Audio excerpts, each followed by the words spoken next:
कन्नाडा के इस हीरो ने अपने ही फैन का बड़ी बेरहमी के साथ कत्ल कर दिया। बेंगलोर के माक्सीपाल्या इलाके में एक सिक्योरिटी गार्ड ने नाले के पास एक ऐसा खौफनाक मंजर देखा जिसे सुनकर आपके भी रोंगटे खड़े हो जाएंगे। उस नाले के पास एक लड़के की लाश पड़ी थी जिसे आवारा कुत्ते नोच नोच कर खा रहे थे। गार्ड ने फौरन पुलिस को कॉल की। उसके बाद पुलिस ने लाश के बारे में तफ्तीश की तो मालूम हुआ ये लाश रेणुका स्वामी नामी लड़के की है। एक 33 साल नौजवान लड़का जो अपोलो फार्मेसी में काम करता था, वो 2 दिन से लापता था। पोस्टमार्टम रिपोर्ट ने बताया कि रेणुका का तशद्दुद करने के बाद बेहमाना तरीके से कत्ल किया गया था। अगले ही दिन 3 अफराद राघवेंद्रा, कार्तिक और किशोर पुलिस के पास खुद चल कर आए और उन्होंने एतराफ किया कि पैसों के झगड़े में उन्होंने रेणुका का कत्ल किया है, मगर पुलिस ने उनके बयानों में तजाद पाया। तीनों के बयान एक दूसरे से मैच नहीं हो रहे थे। एसपी को उन पर शक हुआ और जब उनके कॉल रिकॉर्ड चेक किए गए तो एक चौंका देने वाला नाम सामने आया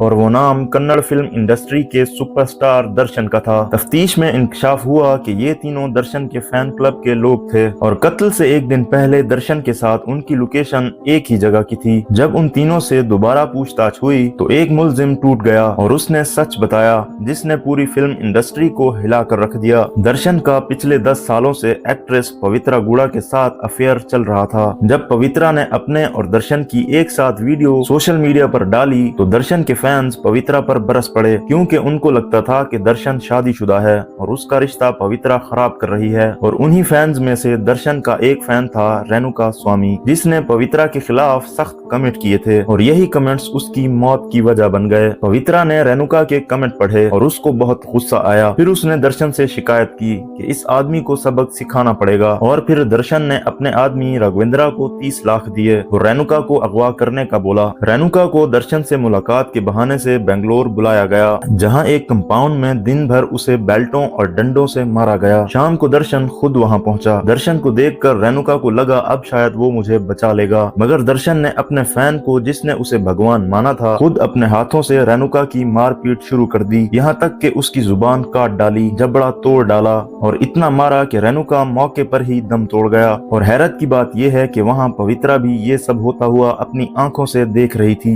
इसके बाद रात के 3 बजे रेणुका की लाश को एक नाले में फेंक दिया गया। तमाम फुटेज, मोबाइल डाटा और ड्राइवर के इकरार ने सब कुछ जाहिर कर दिया। पुलिस ने दर्शन और पवित्रा के साथ 16 अफराद को गिरफ्तार किया। एक फैन जिसने अपने हीरो को देवता समझा उसी के हाथों मारा गया। और सच ये है कि जब हीरो हकीकत में विलन बन जाए तो कहानी सुनी नहीं जाती, याद रखी जाती है।